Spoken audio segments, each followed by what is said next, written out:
All right, guys, got one of the best finds here. You ready? You ready to see my little pecker? Dad joke here. But yeah, I found this shirt freaking $2.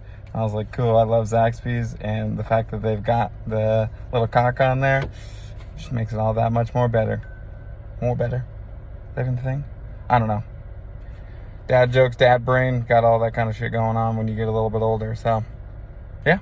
But here's one of my favorite finds so far, especially when you can't beat $2. So, all right. All right, so now that we've got the awesome little pecker shirt out of the way, I wanted to talk about another find that I got actually. And so what I've got here is, of course, another putter inbound. What do we got here? I found a Titleist Dead Center. Never hit one before. I've seen a YouTube channel. It's called Stacked. I'm not sure if any of you guys follow them. So I've started up my YouTube channel, kind of doing the same thing as them, going and doing treasure hunts. And I had heard them talk about the Dead Center putters and that they had liked them. And I've seen a few of these before. I haven't grabbed one before. And so I was like, I saw this one at a new spot that I decided to check out. And like I said, brand new, I just went there. And I was like, okay, I'll grab it and see what they want for it, because the sticker wasn't on there. And well, got it for $10 then, so for that price definitely couldn't walk away. Anything with the name Titleist on it, to me, especially for $10, definitely worth it. Whether I keep it or sell it, $10 is not that big of a deal. So here in a little bit I'll be back in the office, and we'll give it a first review, or see how we like it. What's up, guys? Just here for our first impressions video for our Dead Center by Titleist. Thing is pretty sweet. It is a topsider TS253. First impressions upon looking at it, or I guess this would be kind of second impressions, because obviously I bought it, so I had a first impression then. But first impressions with you guys, as far as the whole thing goes, very unique construction. Looks like it's almost like all one big piece, which is kind of cool.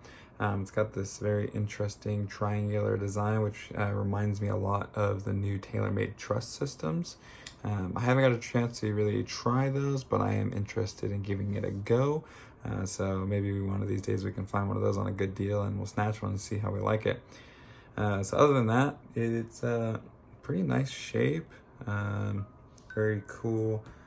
It's got, like I said, it's a topsider, so it looks like it's got this designed here for you to try and line up it the putt as best as possible, make sure the face is square.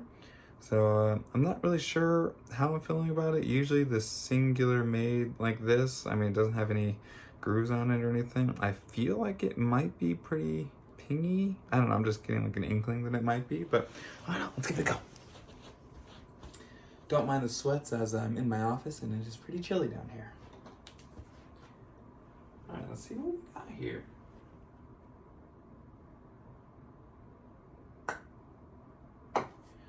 We're gonna miss the cup. That's how we do. Okay, not too bad. Actually, surprisingly, not that pingy. Okay, that one was kind of pingy. The center lines is kind of nice. In the lighting right now, it's actually kind of hard to see them when I get it. And then on top of that, I have like a little forward press that I do, so that kind of automatically makes these lines not work as they probably should. Very interesting feel though. It definitely reminds me a lot of the ping putter, just like that has that same little ping.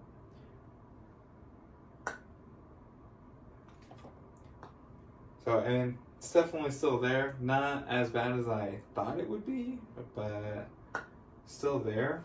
The sweet spot is definitely a lot smoother when you hit it.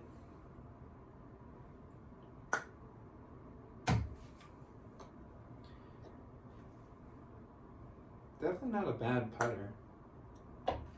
I mean, the address over the ball isn't bad, but like for me, like I said, right now in this lighting, looking at over it, it's hard to actually see exactly where the lines are. Secondly, when I do everything, I have like a forward press, so it misses lines it.